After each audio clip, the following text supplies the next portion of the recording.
Welcome back to Dreamland Encounters. Something strange happens when UFO encounters cross a line. Unexpected visitors arrive without warning. Men in black who appear beside parked cars or at your doorway. Their appearance is always the same: black suits, crisp hats, polished shoes, faces pale as moonlight, eyes that seem to penetrate your very soul. They come after the unexplained lights in the sky, after the strange craft, after the evidence you thought no one else knew existed. And when they leave, your sense of certainty vanishes with them. For decades, this unsettling narrative repeats. Are they government agents or something far more mysterious wearing a human disguise? Who do you think they are? Leave a comment below. Let the stories unfold. Herbert Hopkins, The Old Orchard Beach Visit, 1976. Dr. Herbert Hopkins was a respected physician and part-time UFO investigation consultant in Old Orchard Beach, Maine. One quiet evening in 1976, he was alone at home, reviewing case notes at his desk. An unexpected phone call interrupted his work. The voice was calm, polite, precise. A fellow UFO researcher wanting to discuss the very case Hopkins was investigating. No alarm, no demand. Just a subtle implication that this conversation needed to happen immediately. Hopkins agreed. Minutes later, a knock came at the front door. The man standing there was unlike anyone Hopkins had ever encountered. Thin to the point of frailty, his skin was so pale it carried no natural color. A perfectly tailored black suit fit without a single crease, and a derby hat shaded his face. When the visitor stepped inside, the light revealed extraordinary details. His skin appeared almost waxen, stretched evenly as if poured over bone. Lips of an unnatural vivid red looked almost painted. His movements were unnaturally precise, smooth and devoid of the small, unconscious adjustments that make most people seem alive. Hopkins, trained to read human subtleties, found himself deeply unsettled. In the living room, the visitor wasted no time with pleasantries. His questions were direct, as if he already knew the contours of the UFO case and was simply confirming details. Note: Hopkins was methodical in his destruction that night. Every UFO research file in his possession vanished. Case notes, photographs, transcripts, all gone before morning. His professional demeanor shifted dramatically in the aftermath. During their earlier encounter, a strange man had visited Hopkins. Throughout their conversation, the visitor never broke eye contact. Midway through their discussion, he pulled out a small coin and rolled it slowly between his fingers. Hopkins watched intently as the coin inexplicably began to fade, its edges blurring and shine dulling until it seemed to dissolve entirely. "You will stop your work on this case," the man stated flatly, with no hint of threat. His subsequent questions appeared designed to test Hopkins's responses for consistency. As the conversation progressed, the visitor's behavior became increasingly odd. His speech slowed, punctuated by measured pauses, and his movements grew stiff and mechanical. "My energy is running low. I must leave," he finally announced. He adjusted his derby hat carefully, walked to the door, and descended the porch steps into the darkness. No sound of a vehicle accompanied his departure. In the days following this encounter, Hopkins's professional network noticed significant changes. Calls went unanswered, and when a colleague finally reached him, his responses were brief and dismissive. "I'm stepping away from that work," he told them. No elaboration. Local connections observed subtle shifts. The librarian at the Old Orchard Beach Historical Society noted how Hopkins, previously persistent in requesting materials about unusual aerial phenomena, suddenly disappeared. Neighbors remarked on his increased privacy, curtains drawn more often, porch light extinguished. A scheduled visit from an out-of-state researcher was cancelled with a curt explanation. Circumstances have changed. Just like that, Hopkins's intense research seemed to evaporate, as if the mysterious visitor had somehow erased his momentum. Word of the incident spread quietly through letters, phone calls, and conversations at small gatherings of UFO investigators as served. The story's core remained consistent. A pale man in a black suit, arriving swiftly after a phone call, performing an inexplicable coin trick, and leaving behind a halted investigation. Speculation emerged rapidly. Some pointed to the Air Force Office of Special Investigations, known for interviewing and sometimes discouraging UFO witnesses. Others considered the FBI, recalling its past surveillance of civilian researchers. Many, however, recognize this as a quintessential Men in Black encounter, noting the visit's precision and the complete cessation of Hopkins' work. At a small New England conference months later, a speaker subtly referenced the case without naming Hopkins directly. Those familiar with the details exchanged knowing glances. On month's end, Hopkins had withdrawn from all UFO-related correspondence. When an old colleague unexpectedly visited his office, Hopkins greeted him warmly but firmly deflected any discussion of the case. "It's closed," he would say, quickly shifting conversation to fishing, weather, and local news. Friends observed deeper changes. Hopkins stopped attending evening gatherings where local enthusiasts shared stories. His interest in fringe topics completely disappeared. One former colleague was stark in his assessment. The man he once knew was curious about even the strangest claims. After that night, that curiosity vanished. In subsequent years, the Herbert Hopkins case settled into a quiet but enduring corner of Men in Black lore. Books cited it, lectures mentioned it, and small circles debated its significance. Its power lay not in physical evidence, but in its stark simplicity. A lone man, a brief encounter, a single inexplicable demonstration, and the complete silencing of a willing researcher. Hopkins never publicly elaborated beyond his original account. When questioned in later years, he would simply state, "It happened exactly as I said it did. I've said all I need to say." For those studying the Men in Black phenomenon, this case stands as a rare instance where the visit's purpose was achieved without intimidation or force. Not in the summer of 1947, a bizarre incident unfolded in Puget Sound, Washington. Harold Dahr was out on his small patrol boat with his son, family dog, and 2 crewmen when 6 metallic discs suddenly appeared overhead, moving in a tight formation. One disc faltered and dropped molten debris. Fragments hissed into the water, with some striking the boat. A piece burned Dahr's son, while another killed the dog. Dahr steered clear as the formation regrouped and vanished into the haze. He kept a few shards from the deck, some light and brittle, others surprisingly heavy. Back on shore, he shared the story only with a small circle, his boss Fred Chrisman, and 2 close friends. Dahr had no intention of making the incident public, not even telling his wife. The next morning, everything changed. An unexpected phone call came to his home from an unfamiliar voice. Polite but firm, the caller suggested a breakfast meeting at a Tacoma diner, naming the place and time before Dahr could object. At the diner, the man was already seated in a back booth, dressed in a black suit, crisp white shirt, and narrow black tie. His hat rested neatly beside him. When Dahr sat down, the man didn't introduce himself or shake hands. Instead, he fixed Dahr with an unblinking stare and began speaking. He described the entire incident with uncanny precision: the number of craft, the wobbling disc, the debris spray, the injury to Dahr's son, the dog's death. Every detail was exact. Dahr sat silently, bewildered by how this stranger could know such specific information. Leaning in slightly, the man advised that it would be better for Dahr and his family to forget what they had witnessed. His tone wasn't threatening, but carried an undeniable weight, as if the outcome was already predetermined. Dahr noticed the man's pale, sharp features seemed oddly flat, like someone accustomed to suppressing emotion. The conversation lasted barely 15 minutes. When it ended, the man stood, buttoned his jacket, and left without paying for his coffee. Through the diner's window, Dahr watched him climb into a black sedan and drive away. By the evening, the files were gone, the work abandoned. The witness had stepped away, all within a single day. The night after the meeting, Dahl barely slept. He kept replaying the moment when the man recounted the injury to his son. It wasn't just that he knew. It was how casually he spoke of it, as if the knowledge itself was mundane. A car had pulled away from the curb into the light morning traffic and was gone. The meeting left an imprint Dahl couldn't shake. In the days that followed, Dahl avoided talking about the sighting. When a local reporter approached him after hearing rumors of strange discs over the sound, Dahl shrugged it off as a mistake or misinterpretation. Within a week, he publicly retracted his account entirely, but the story had already reached further than he intended.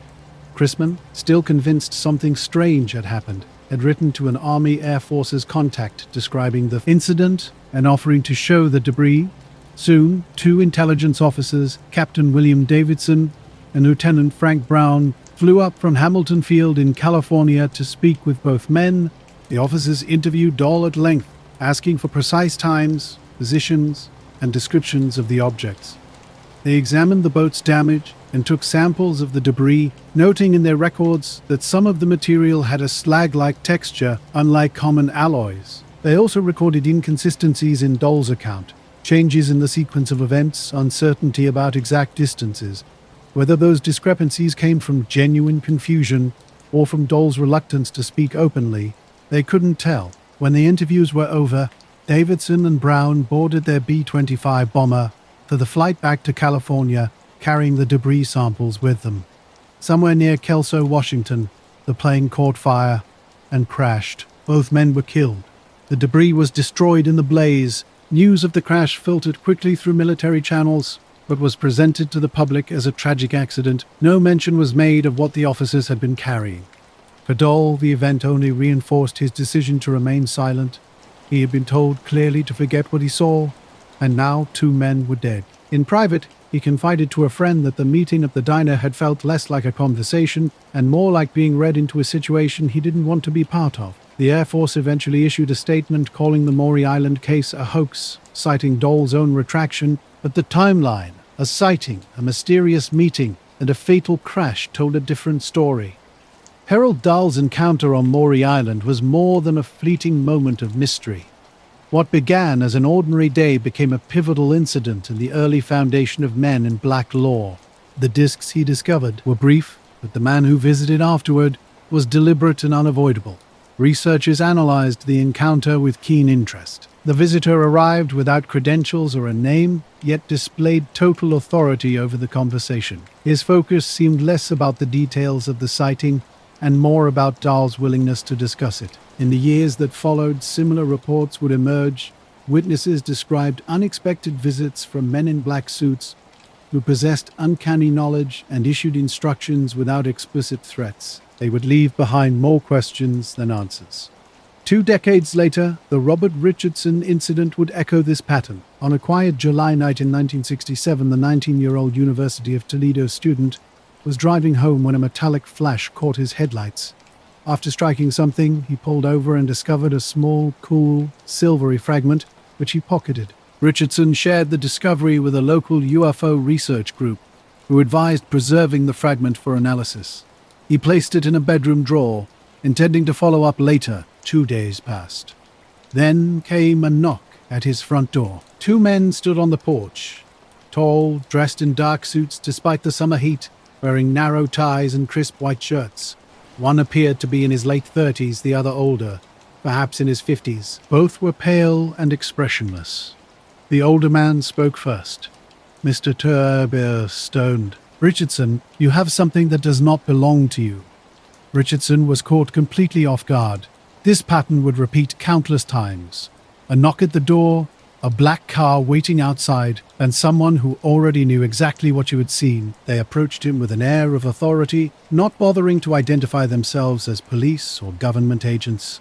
The older man spoke in a flat, almost mechanical tone, producing a notepad with Richardson's address and identification numbers. "We know where you are. We know what you have," the older man stated firmly. "You will give it to us."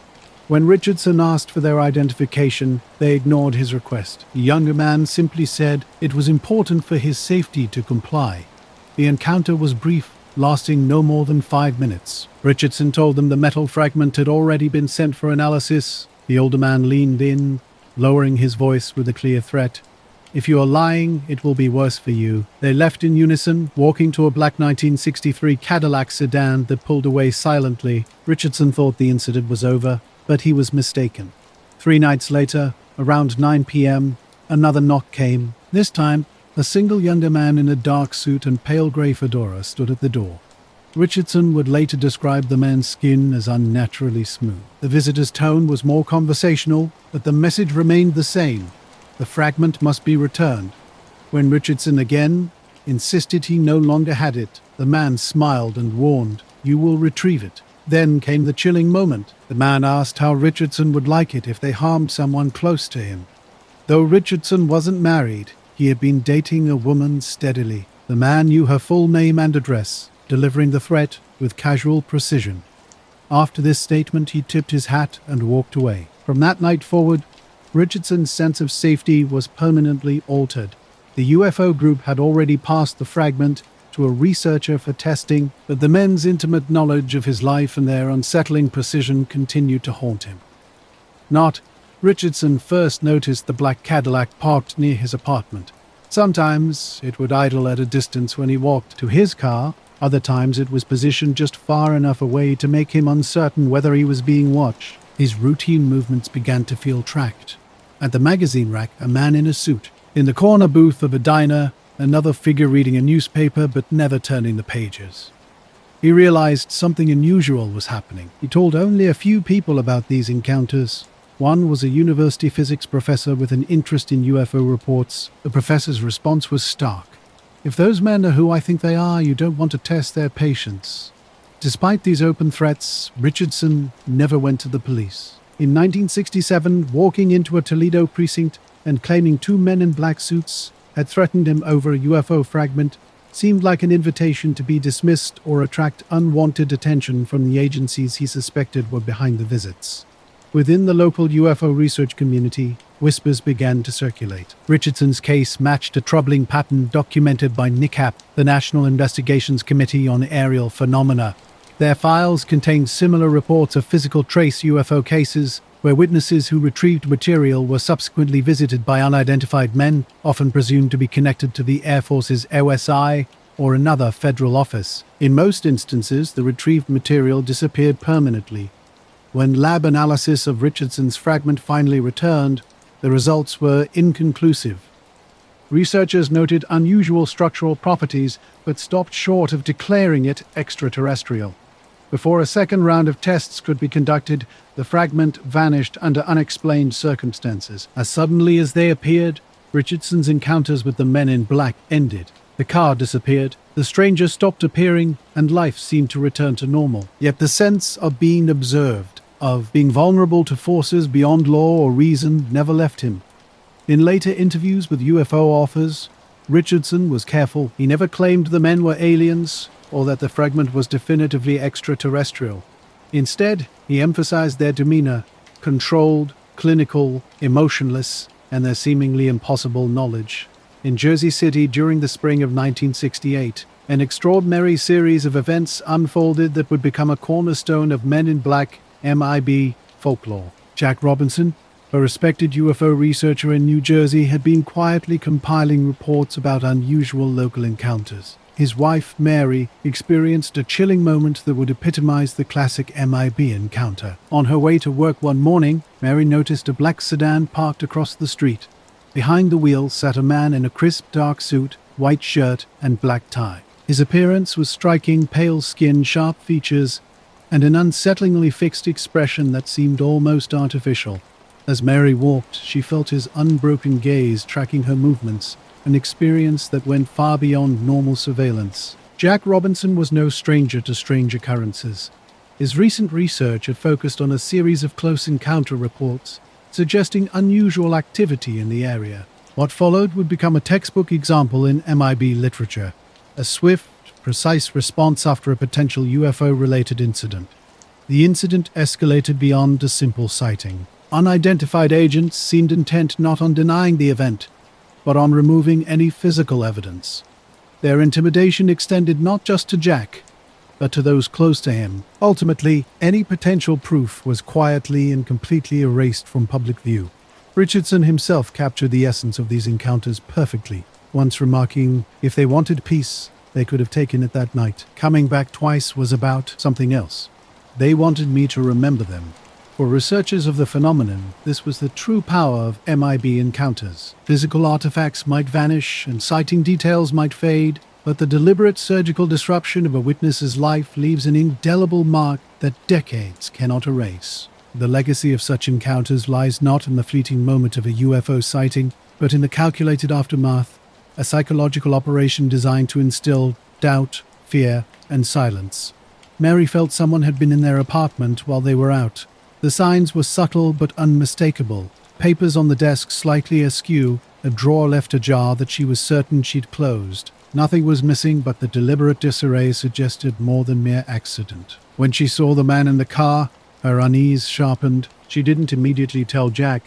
Instead, she carefully noted the time, just after 8 a.m., and the license plate number, though strangely the details seemed to slip from her memory minutes later. That evening, she asked Jack if anyone had recently contacted him about his work. Jack frowned and shook his head, then asked why. Mary described the man in the car. Jack listened intently, his expression tightening as she detailed the suit and the unblinking stare. By the time she finished, he was already considering who in their circle might confirm whether they were under observation. The next morning, the man returned. Same car, same position, same rigid posture. This time, Mary noticed him adjusting something in his lap, perhaps a notebook or a small device, while his gaze remained fixed on the front of their building. By the third day, Mary was convinced this wasn't random. She urged Jack to take action. Jack reached out to Timothy Green Beckley, a fellow UFO researcher known for pursuing leads others would avoid. Beckley didn't hesitate. He advised them to stay put and immediately contacted Jim Moseley, a photographer interested in documenting unusual phenomena. On day 4, the scene repeated. Pale sunlight, cool air, and the black sedan parked across from the Robinsons' apartment. The man wore a dark suit, hat pulled low, white shirt buttoned high, a neatness that seemed almost theatrical. Beckley and Moseley approached cautiously, parking half a block away and walking with deliberate casualness. Beckley observed the man's extraordinary stillness, no fidgeting, no signs of impatience, as if he could sit indefinitely. Even as Beckley and Moseley passed, the man's gaze remained locked on the building. Moseley, camera ready, managed a quick photograph. The man didn't react to the camera's click. Not he had been tracking UFO reports and rumors, publishing occasionally in small newsletters. Jack Robinson's research wasn't classified, but he was hearing witness accounts that suggested physical evidence existed, ground imprints, strange residues, even recovered objects. If these claims held weight, they might attract unwanted attention. The Robinsons first noticed a man in a black sedan parked outside their apartment. Beckley would later describe the man as lifeless, like a breathing mannequin in a photograph. The grainy black and white image would become legendary in Men in Black lore, showing a figure with shadowed eyes and a neutral expression. They wondered if this surveillance could be connected to an official investigation. The FBI or Air Force Office of Special Investigations had monitored UFO cases before. This possibility was unsettling. The man could watch them with an authority they couldn't challenge or confirm. Mary noticed strange disturbances. Apartment door locks seemed roughly handled. A jewelry box moved precisely 2 inches from its original spot. Nothing was missing, but the calculated intrusion felt threatening. Jack's research papers showed signs of interference. Some pages appeared copied, with edges slightly curled as if touched by damp fingers. The original stacks were subtly rearranged. Within a week, the sedan wasn't their only concern. Jack spotted a second figure, another man in a dark suit standing silently in their building's lobby during odd hours. This figure would vanish before Jack could confront him. Neighbors started asking questions, sensing something unusual was happening. Their home no longer felt private. Someone was watching, documenting, potentially tracking Jack's UFO research. The question remained, who and why? Diana Mann was sitting in a car, watching the Robinsons. Late one night, Mary noticed 2 men in suits walking slowly down the hallway outside their apartment. They didn't knock or speak, just walked, stopped by the door, and left. Tension built gradually. Jack started checking the street before leaving.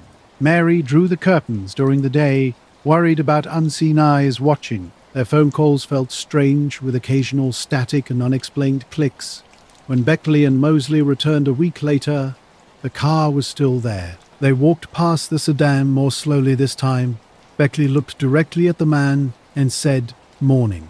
The man didn't respond. He didn't blink or acknowledge the greeting. His head remained perfectly still, staring at the building. Beckley later said the lack of reaction was more unsettling than any direct threat. By the 10th day, the black sedan disappeared. No explanation, no sign of the man, no other obvious watchers. The Robinsons' life returned to routine, but the experience lingered. Jack became more cautious with his research. He locked notes in a metal cabinet, kept sensitive documents out of the apartment, and shared fewer details about his investigations. Mary never forgot the face in the car window or how the man's gaze made the air feel heavy. When Moseley's photograph circulated among UFO researchers, it sparked debate. Some argued the man was a private investigator or government operative monitoring Jack. Others saw something more mysterious, an archetype of the men in black, captured in daylight, watching, waiting, leaving without a trace. In later years, the Robinson case became a reference point in conferences and books, not because it definitively proved the existence of men in black, but because it aligned with dozens of other witness accounts of quiet, deliberate surveillance. For Jack and Mary, it was less about public proof and more about a personal invasion. The man in the car had never directly contacted them, never spoken to them, never made an explicit threat. Not in 1961, in the cold stillness of North Dakota, an unusual event unfolded near Minot.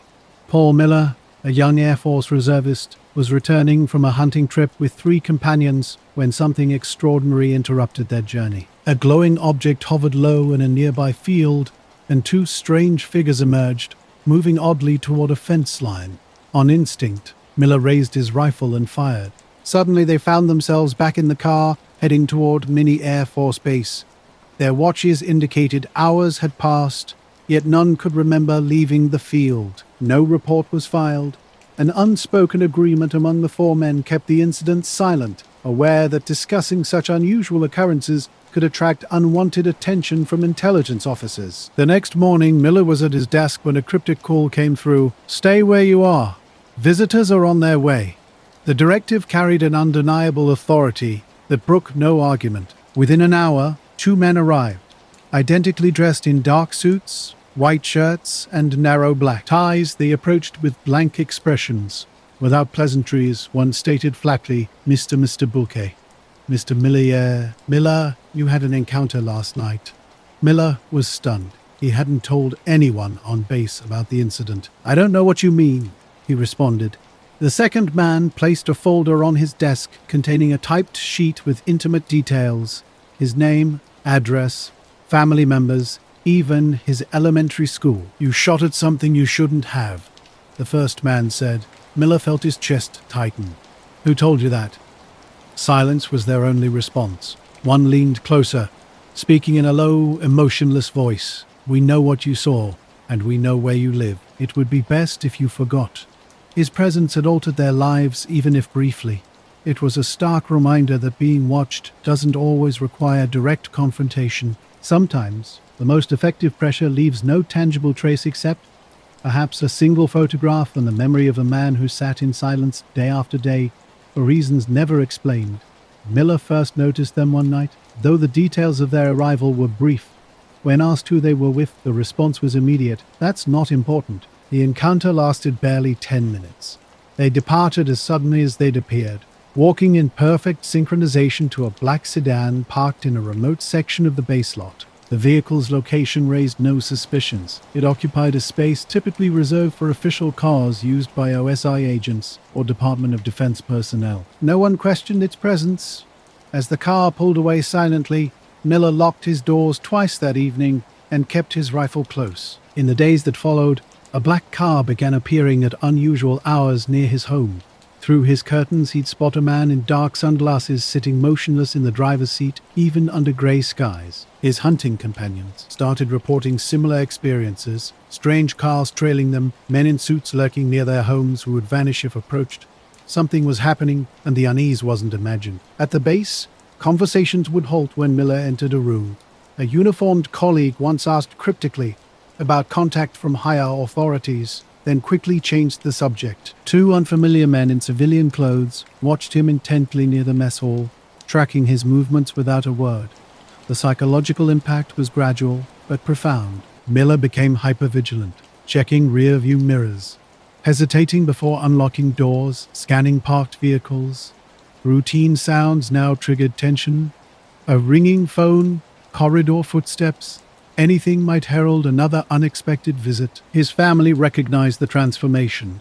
He spoke less at dinner, stayed awake later, often staring out windows for extended periods. His wife sensed something beyond mere exhaustion, though he consistently deflected her concerns. In the base's tight-knit community, information traveled quickly. While no one confronted him directly, Miller understood his name had become attached to something unusual. A familiar mechanic, avoided his gaze for weeks. A colleague quietly cautioned him about being selective with conversation. Weeks turned into months, and the subtle pressure continued. Miller left the Air Force Reserve a few years after an incident that would stay with him forever. In the late 1960s and early 70s, researchers started documenting patterns of men in black visits. Miller immediately recognized the descriptions: the unshakable formality, strange knowledge, and quiet but heavy intimidation. Not until the late 1970s did Miller agree to share his story with a UFO researcher, and even then he was hesitant. He feared talking about it might summon them back. For years he was haunted by nightmares of returning to his office to find the two men already waiting.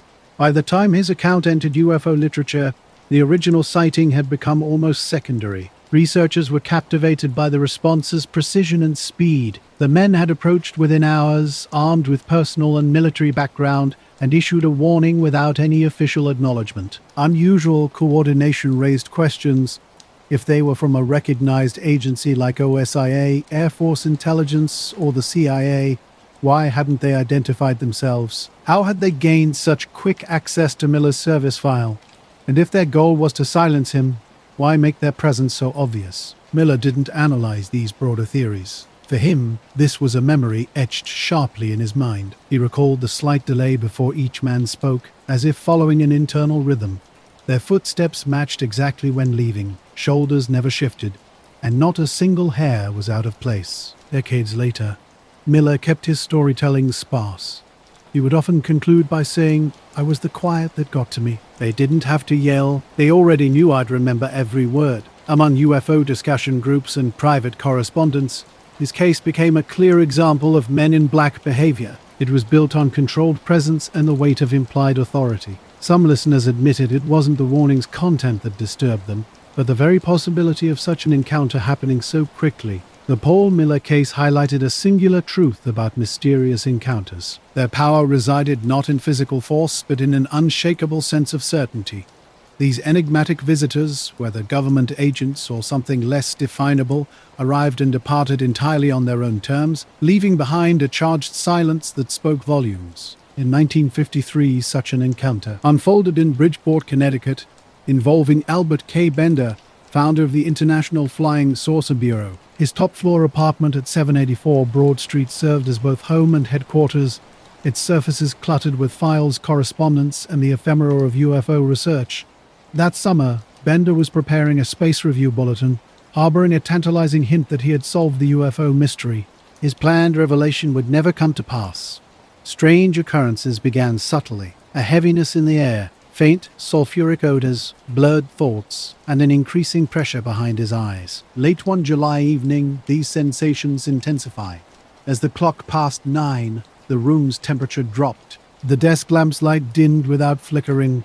Suddenly, Bender was no longer alone. 3 identically dressed men materialized: black suits, black hats, white shirts, with pale, almost gray skin and eyes that seemed to glow from within.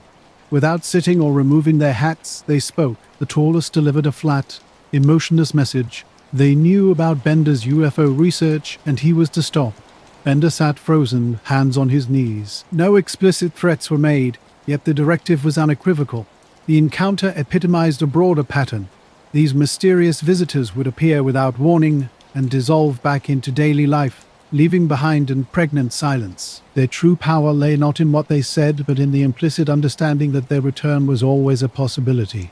Bender's experience began with a struggle to speak, his voice barely emerging. A man drew closer, revealing a metallic glint on his wrist. Not a watch, but something smooth and curved, partially hidden. A wave of dizziness overcame Bender, blurring his vision. When clarity returned, the men had vanished. The subsequent days drifted by in a haze.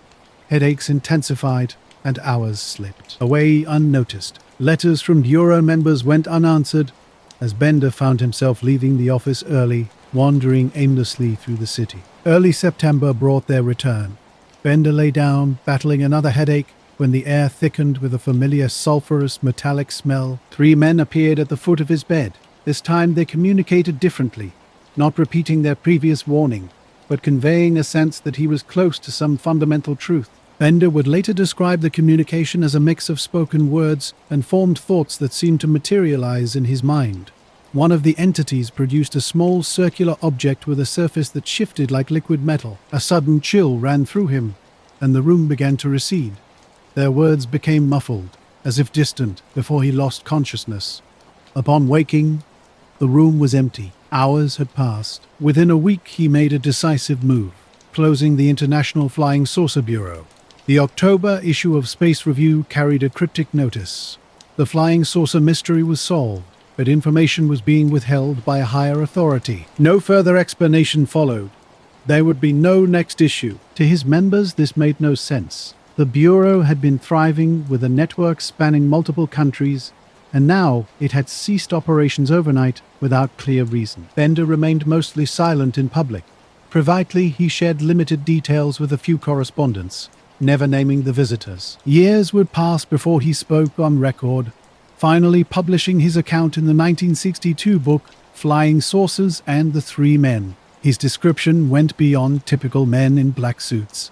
He portrayed them as entities with an extraordinary ability to appear and vanish at will, accompanied by an unnatural cold and a distinctive unsettling odor. Not Albert Bender's encounter with mysterious men marked a pivotal moment in UFO research history. These unidentified visitors had apparently revealed visions of another world and the reason behind their secrecy. While skeptics dismissed his claims as mere imagination, supporters found significance in the timing and details of his experience. The encounter stood out for its precision. Men arrived without names or identification, offering instructions rather than engaging in arguments. When Bender complied, they disappeared as suddenly as they had come. Over subsequent years, investigators noted striking similarities with other accounts. Black suits, an unnaturally still room, invasive knowledge about the witness, and an unspoken pressure to abandon the subject. Following these encounters, Bender's life changed dramatically. He married, moved away, and withdrew completely from public UFO research. The International Flying Saucer Bureau, IFSB, which he had led, collapsed after just 2 years. Its sudden end left a significant gap in the early UFO community's understanding. In the decades that followed, similar stories emerged. Witnesses described encounters with men who looked almost identical, appearing in pairs or groups, speaking in flat voices, with questions that seemed more like predetermined statements. Some were instructed to destroy photographs, others to surrender physical evidence, and many were simply told to forget. Bender was among the first to face these mysterious visitors, and then stop entirely. If flying saucers represented the mystery, these men embodied the consequence, returning unannounced, unshaken, and seemingly omniscient about what had been witnessed. By 1953, Bender's experience had become a reference point in Men in Black research, capturing the imagination of those studying unexplained phenomena. His story, collected in Gray Barker's reports from the 1950s and 1960s in Clarksburg, West Virginia, remains a compelling account of an unexplained confrontation that continues to intrigue researchers and enthusiasts alike. Not Gray Barker, a writer from West Virginia, was deeply invested in unraveling the mystery of flying saucers. By day, he worked for a film distribution company, but his nights were dedicated to documenting the phenomenon. Though he had never met Albert Bender in person, they had maintained a connection through correspondence, exchanging clippings and sighting accounts. When Bender suddenly went silent, Barker's investigative instincts kicked in. Combining his skills as a journalist and amateur detective, he began compiling a collection of notes, letters, and interviews. A letter from one of Bender's contacts suggested he had been personally convinced to stop his investigations. In late autumn of 1953, Barker traveled to Bridgeport. The salty air from Long Island Sound greeted him as he stepped off the train. Bender agreed to meet, but only in the neutral territory of a hotel lobby. Barker arrived early, watching the dim light create yellow pools on the carpet. When Bender appeared, he looked different from his photographs, thinner, with shadowed eyes. Their conversation lasted less than 30 minutes. Bender didn't explicitly reveal details, but his cryptic phrases like higher source and it's best to leave it alone implied something beyond ordinary secrecy. Barker sensed Bender was holding back, with unspoken words hanging in the air. After they shook hands and parted, Barker headed toward the elevator. Halfway down the hallway, he realized he wasn't alone. A man stood ahead, his features blurred in the shadows. Initially mistaking him for another guest, Barker soon noticed the man's distinctive appearance: a black suit, white shirt, narrow tie, and a hat in hand. The man remained silent at first, simply observing Barker. When he finally spoke, his voice was flat and accentless. "You won't get what you're looking for," a statement that felt more like an established fact than a threat. Before Barker could respond, the man stepped into the next corridor and seemingly vanished. When Barker followed seconds later, the hallway was empty. No door had opened or closed, leaving him with an unsettling sense of the unexplained. In the years that followed his initial encounter, Barker became deeply invested in collecting not just UFO reports, but accounts of silent, mysterious visitors. Most of these stories came second-hand, letters describing men arriving in black cars, asking too many questions, or telling witnesses to forget what they'd seen. A pattern emerged from these reports. People weren't simply recounting meetings. They were struggling to articulate an unsettling feeling that someone else had been subtly controlling their interactions. By the late 1950s, Barker had gained recognition in the UFO community for his ability to see beyond individual stories and recognize deeper connections. In 1961, a report with unusually specific details caught his attention.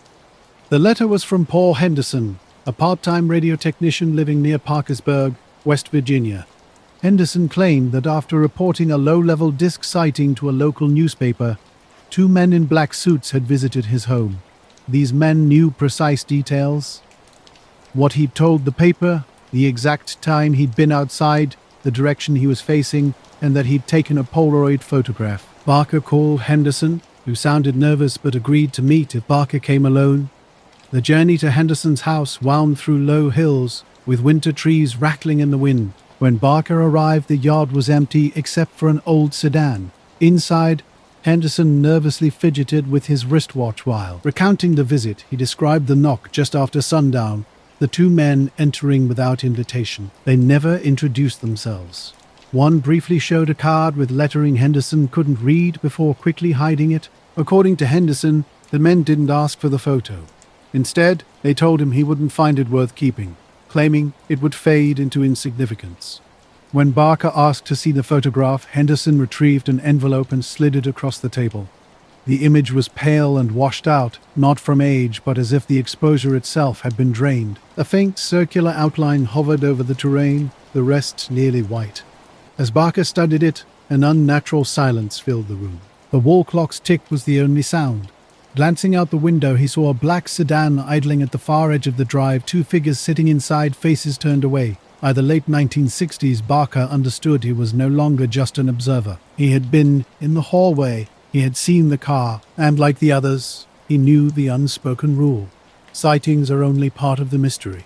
The visits are what follow. They didn't arrive with warning, and they never needed to explain themselves. You simply knew in that moment that your story was no longer yours alone. Barker, too, penned his story together with others, creating what is often called the first public outline of the Men in Black. Critics accused him of embellishment. Supporters argued he had mapped the edges of a deliberate effort to keep the UFO question unanswered. Barker looked back at Henderson, who had gone pale. "That's them," he said quietly. Without further discussion, Barker gathered his notes, thanked Henderson, and left. By the time he stepped outside, the car was gone. Only the wind moved through the trees. The next morning, Barker found the bottom drawer of his filing cabinet, the one holding Henderson's original letter, unlocked. He never left it that way. That was enough to confirm the pattern. A sighting is reported. A visit follows. The witness withdraws. Sometimes evidence disappears. Sometimes it's rendered meaningless. And always the visitors leave without names or credentials, but with a parting line that weighs more than any formal threat. For Barker, these 2 encounters, one in a hotel hallway, one on a back road in West Virginia, showed that Bender's experience wasn't unique. The same stillness in the air, the same compression of sound, the same pale faces and flat voices appeared again and again. On May 23, 1964, Jim Templeton, a fireman from Carlisle, took his wife Annie and their young daughter Elizabeth to Berg Marsh near the Solway FTH. It was a quiet, open place, and he brought his camera to take a few family photographs. He snapped 3 shots of Elizabeth as she sat on the grass in a light blue dress. 2 were unremarkable. In the middle frame, however, a tall white figure appeared behind her, bulky in the shoulders, with a smooth, rounded head shape. Neither Jim nor Annie had seen anyone in the area. The marsh was empty, and it would have been impossible for someone to walk in and vanish unnoticed. When the film was developed, the figure was undeniable. Friends urged him to take it to the police. They saw nothing suspicious in the Solway FTH spaceman photo, May 23, 1964, Birdmarsh, Cumbria, England. Templeton's encounter with the mysterious photograph began when a local paper published an image that quickly became national news. The picture, confirmed by Kodak as a single untampered exposure, depicted what was called the Solway FTH spaceman. Two men arrived unexpectedly at the Carlisle fire station where Templeton worked. Tall, clean-shaven, wearing dark suits with white shirts and narrow ties, they introduced themselves only as Number 9 and Number 11. Their accents were unfamiliar, their manner polite, yet strangely formal. Claiming to be from the government without specifying a department, they asked Templeton to accompany them back to Birdmarsh. During the drive in a dark sedan, conversation was minimal. Their primary questions focused on the photograph's negatives and whether Templeton had shared them with anyone. At the marsh, their interrogation became more intricate. They probed details about the day's weather, wind direction, aircraft presence, and Templeton's exact location and observations. Templeton repeated his earlier account to the police. The afternoon had been calm, with no unusual occurrences or nearby people. The men's expressions remained unchanged as they persistently asked if Templeton was certain he hadn't seen anyone. They pressed him about potential connections between the figure and recent news. When Templeton denied withholding information, the tone of their questioning shifted. After a brief exchange of glances, they abruptly ended the interview. Telling Templeton to forget the matter, they left as quickly as they had arrived, leaving him standing alone on the marsh. The encounter haunted Templeton. The men's cryptic behavior, their numbered identities, refusal to provide details, and suggestion to dismiss the incident left him deeply unsettled. In later interviews, he noted that they seemed more interested in something beyond understanding the photograph itself. A few months after his visit to the marsh, Templeton was approached at home by two men in suits. Their tone was less formal than previous encounters, but their questions mirrored earlier interviews. They identified themselves only as investigators and pressed him about his memory of that day, asking whether he had seen or heard anything unusual. Intrigued by these repeated interactions, Templeton began receiving letters from people claiming similar experiences. Many wrote about seeing figures like the one in his photograph in remote locations, often near military installations or test sites. Some even reported being questioned afterward by unidentified men. Not long after his initial photograph, an Australian reporter contacted him with a startling claim. Figures resembling the one in his image had supposedly been spotted at the Woomera Range during a missile launch. These figures, described as white-clothed and helmeted, were reportedly seen inside a restricted area, causing test delays. The reporter mentioned existing photographs, though none were ever produced. The timing struck Templeton as significant. The Woomera incident was said to have occurred within days of his photograph, but he could never verify the details. Both Australian and British authorities remained silent, offering no official comment or information about a potential connection. The story continued to circulate, fueled by the photograph's publication. Skeptics suggested the figure might have been Annie Templeton, her dress overexposed to appear white. However, proponents argued the figure was taller and broader than Annie, with a helmet-like head and rigid stance that didn't match her proportions. Both Templeton and Annie maintained she had been several yards away at the time. As years passed, Templeton noticed that interest from supposed officials hadn't completely disappeared. By the 1970s, his photograph had appeared in books and television programs about unexplained phenomena. The mysterious men in dark suits became a recurring element, drawing comparisons to other cases where witnesses reported visits from anonymous officials. In UFO research circles, such accounts were informally labeled as men in black encounters, though Templeton rarely used this term. He remained cautious about discussing his experience. Unidentified men in formal attire approached Templeton after his photograph, demanding he forget what he had witnessed. Their mysterious visit sparked widespread speculation about their true identity. Some believed they were intelligence officers or private contractors connected to defense agencies, while others saw them as part of an effort to suppress paranormal sightings. The proximity of Bergmarsh to military testing ranges and references to WOMRA suggested the interest might center on background equipment or something inadvertently captured during a test. Templeton consistently maintained his story's integrity. He never sold the negative, refused payment for exclusive rights, and only allowed copies for analysis. Analysts examining the photograph agreed it was a genuine, untampered image. However, they disagreed about the figure's nature and the reason behind the mysterious visits. Questions lingered: who were these men, and why were they so insistent about suppressing Templeton's account? The case remained in an ambiguous zone, neither completely debunked nor conclusively proven. For photographic mystery enthusiasts, it represented a unique image that survived technical scrutiny while introducing more questions than answers. The encounter highlighted a crucial aspect of unexplained phenomena. Often, the most intriguing elements are not what appears in an image, but who arrives afterward to challenge its existence. Templeton's frustration was evident. The photograph had disrupted his life, yet he never retracted his account of the Marsh visit or the strange men's interrogation. Decades later, the Selway case continued to intrigue researchers as a compelling intersection of photographic evidence and unexplained official intervention. The photograph stood as a testament to the complex relationship between personal experience, official narrative, and the boundaries of understanding unexplained events. Now in the TNT area, a local town, strange events were stirring up conversation. What started as curious sightings soon became something more unsettling. Mary Hire, the Athens Messenger's Point Pleasant correspondent, found herself at the center of an unusual series of reports. Her usual work of covering floods and county fairs transformed when her office began filling with visitors sharing extraordinary accounts. People spoke of shadows passing low over barn roofs, red lights drifting across rivers, and mysterious figures standing roadside. She meticulously took notes, wrote her columns, and filed her clippings. Then the unexpected visits started. Farmers, shopkeepers, teachers, those who had initially spoken up, began receiving strange callers. These visitors were always polite but deeply unnerving.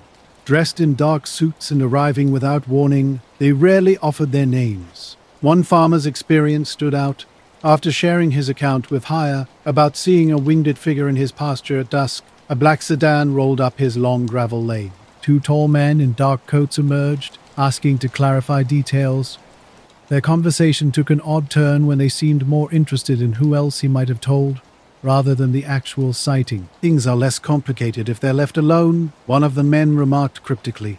What troubled the farmer most wasn't the visit itself, but the unsettling sense that these strangers already knew his answers before he spoke. Another witness, a woman who had reported unusual lights over the Ohio River, described a similar encounter.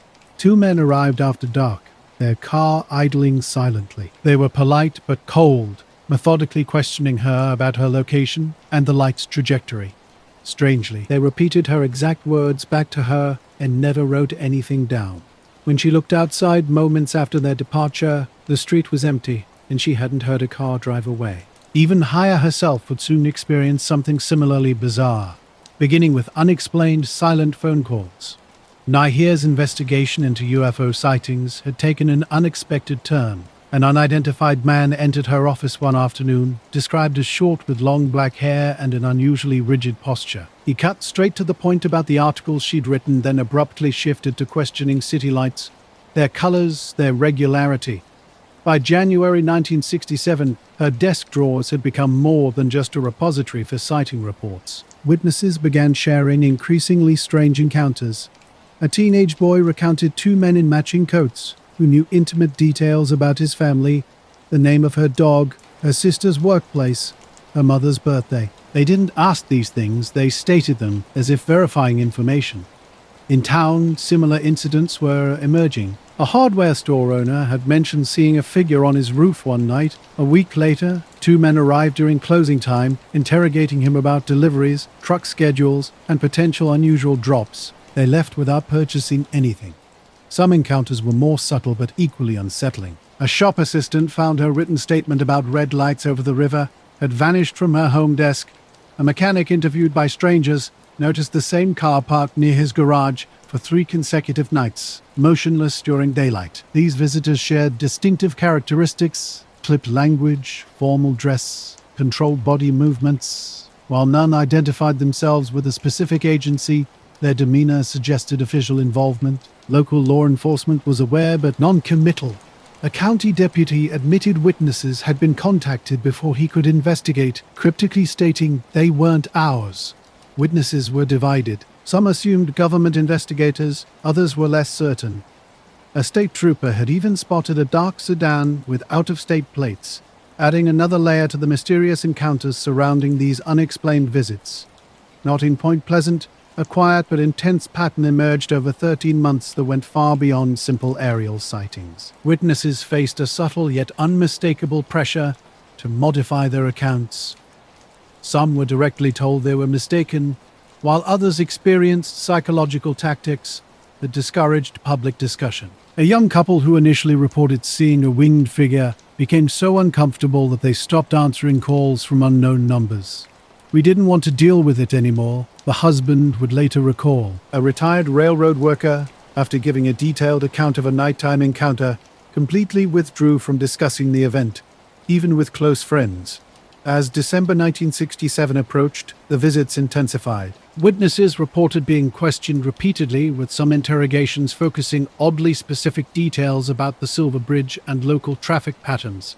On December 15th, the bridge collapsed, killing 46 people in the freezing Ohio River. Immediately after this tragedy, the mysterious winged figure sightings ceased.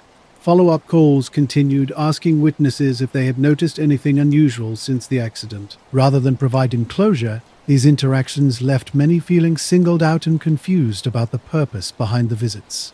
Haya, who documented these encounters, kept her files until her death in 1970. Researchers later found her notes intertwined with sighting reports, often occupying the same pages. The nature of these visitors remains a subject of speculation. Theories range from secret federal investigations to private defense contractors. Some even suggest the visitors weren't connected to any known institution. What remains consistent across accounts is the description: dark cars on rural roads, men dressed almost identically, speaking with formal precision. The psychological impact was profound. Witnesses felt pressured to remain silent or alter their stories. One person remembered telling investigators, "I knew what I saw," only to be met with patronizing head-shaking, as if they were a child with an imaginary tale. The legacy of Point Pleasant runs deep in Men in Black folklore, a tapestry woven with unspoken tensions and cryptic encounters. Witnesses would later describe these interactions as unsettling, marked by calculated silence, penetrating stares, and an unmistakable sense that far more was known than ever verbalized. Their precise objectives remained shrouded in uncertainty. Were they collecting intelligence, attempting to discredit testimonies, or simply tracking the evolution of certain narratives? Regardless of motivation, their presence left an indelible mark, a persistent feeling of being closely observed. While the winged figure might have captured public imagination, longtime residents understood a different truth. The real intrigue wasn't in sensational headlines, but in the unexpected knock at the door, the sudden appearance of mysterious strangers who seemed to materialize from nowhere and vanish just as quickly. These encounters have become part of local mythology, whispered about but rarely discussed openly. The Men in Black remain an ever-present enigma, close yet impossible to definitively pin down. They exist in a realm between speculation and shadow, leaving witnesses with more questions than answers. Are they watching right now? Perhaps. Some stories resist complete resolution, hanging in the periphery of our understanding, present, but never fully revealed. Until next time, the mystery endures. Strange landscapes emerge when consciousness begins to blur, revealing hidden pathways of the mind that connect distant memories and unspoken desires. Some people experience these nocturnal journeys as vivid narratives, complete with intricate details and emotional landscapes that feel more real than waking life. Others encounter fragmented scenes that slip away like water through fingers, leaving behind only a faint impression of something extraordinary. Dreams operate beyond the constraints of physical logic. They weave together snippets of remembered experiences, deep-seated fears, and wildly improbable scenarios with a fluidity that defies normal understanding. A conversation might suddenly transform into a journey across impossible terrains, or a familiar face could morph into something unrecognizable. Neuroscientists have long studied these mysterious nighttime experiences, exploring how the brain processes and constructs these internal narratives. While we still don't fully understand the complete mechanism, research suggests that dreams serve critical functions in memory consolidation, emotional processing, and psychological adaptation. The boundary between sleep